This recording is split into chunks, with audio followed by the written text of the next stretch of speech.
Galatians 5 verse 1 reads, "It is for freedom that Christ has set us free.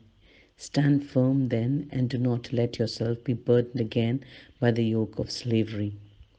Too many people think that Christian life is all about rules and regulations when Christ offers us a life of beautiful freedom. In Christ, you are free from condemnation, free from guilt, free from fear, free from sin. But when you look at anyone or anything other than Christ for your freedom, you're going to end up slavery again. So watch out, be alert, and don't let anyone take you captive. So the Christian life is marked by faith in Christ, freedom in Christ, and it's marked by fullness in Christ.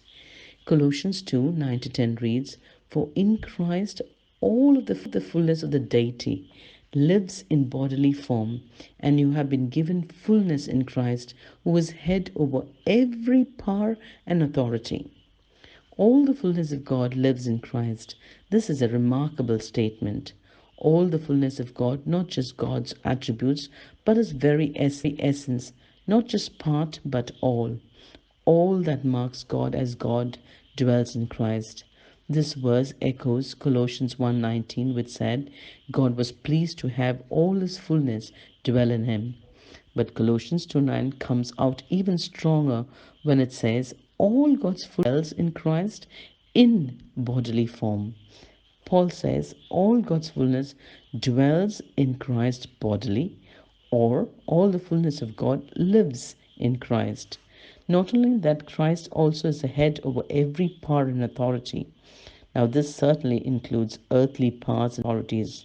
Jesus said, "All authority in heaven and on earth has been given to me."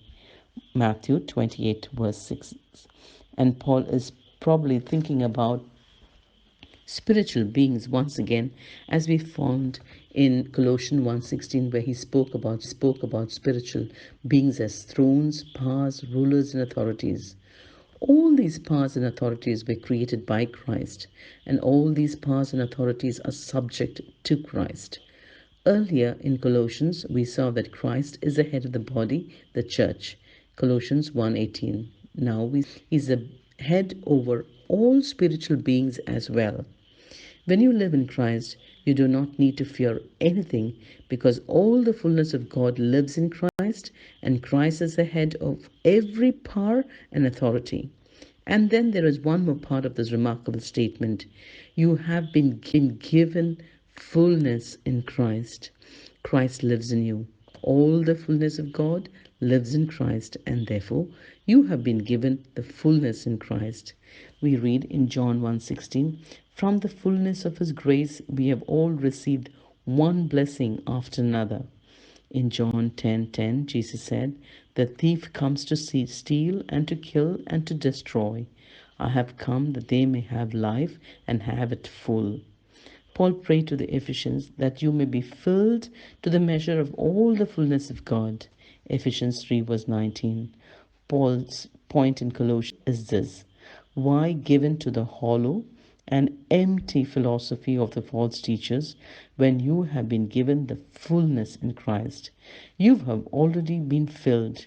You have Christ. What more are you looking for? Be blessed.